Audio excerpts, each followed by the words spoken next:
Hollywood levels up the use of AI in big ticket productions. A woman marries her AI chatbot, and the AI bubble is not a bubble. All that and more is coming up right now.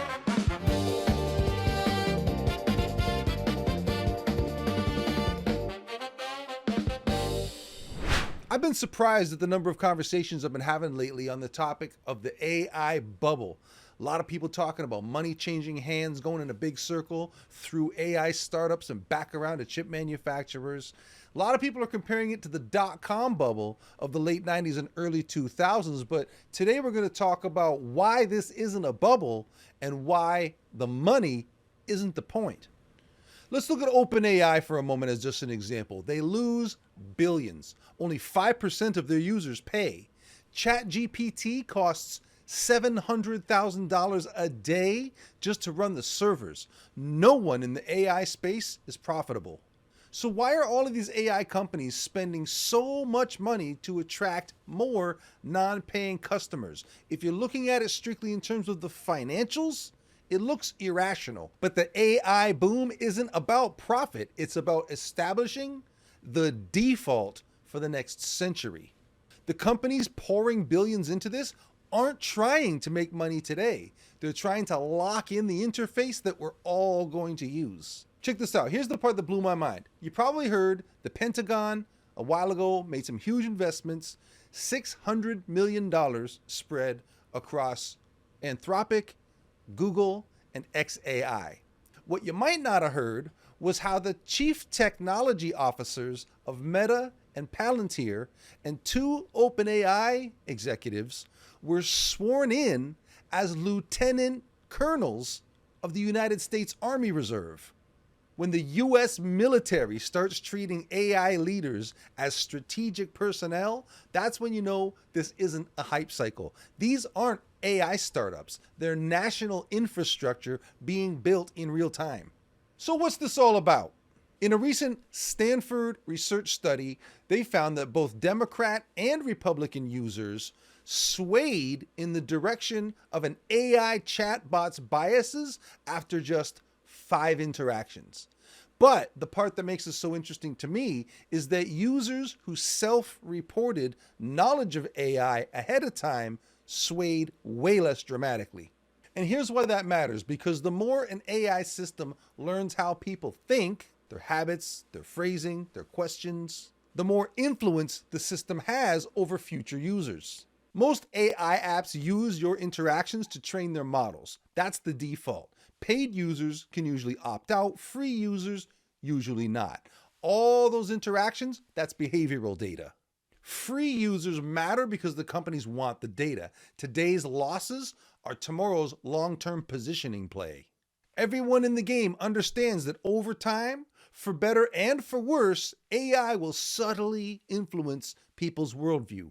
But it doesn't stop there. Once you see that the race is not about apps, but about the interface of the next century, it all makes sense. A few months ago, I interviewed technologist Robert Scoble, who had this to say about brain-computer interfaces. There's no fighting it. Therefore, you have no free will if you have these things on. Something else is controlling you, right? That's a whole new problem. And if you have wires on your brain that can read and write, there's a new kind of misinformation that's possible because it's changing reality around you, right? So this is something we need to think about and regulate so that we make sure that companies, governments, churches don't use this to control people, right? And also, if you have an AI in your head, it's always listening to your inner dialogue, right?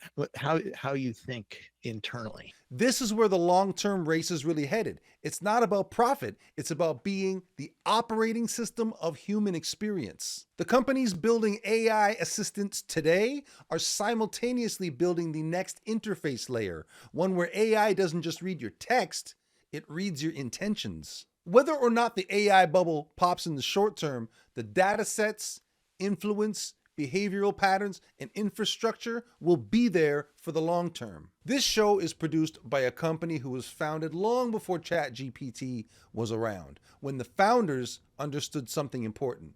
AI was coming, and it was going to be a profound shift in how humans think, work, and create that we may or may not be ready for. Now that shift is here, and it's happening faster than anyone expected. The financial bubble isn't the story. The real story is the systems that are being built right now that are going to define how we interface with life itself for the next century. And the difference between being shaped by that future or shaping it yourself comes down to intelligence and awareness. As you build your AI literacy, you increase your control over how these tools shape your life, your work, and your creativity. A new world is being built as I'm sitting here talking about it. Your understanding of AI is the difference between being a passenger or being a participant. I was inspired to create this report after seeing a lot of people talking about it from like a conspiratorial doom and gloom kind of angle, but I wanted to chime in with something a little bit more empowering and hopeful, and I hope that's how you feel about it. Either way, we're trying to pack a lot of big ideas into a short segment, so let's keep the conversation going. Hit us up on socials or send us an email or direct message and tell us how the future is looking to you. Now let's see what's going on around the world of AI. Season 2 of House of David on Prime Video used AI for about 400 AI-generated effects shots. OpenAI says they've fixed ChatGPT's M- problem. A Japanese woman has just married a ChatGPT AI persona. Two-Way is a new app letting users create interactive AI avatars of their deceased loved ones. And Tesla has just released the first ever safety report of their full self-driving feature. And that's the show. Thank you so much for watching. Catch those stories daily on YouTube Shorts, Instagram Reels, and TikTok. The full show every week right here on Wednesdays, wednesdAI.com.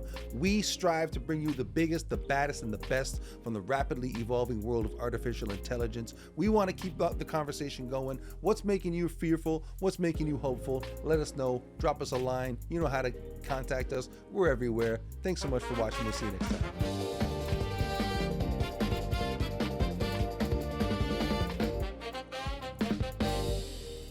Fire!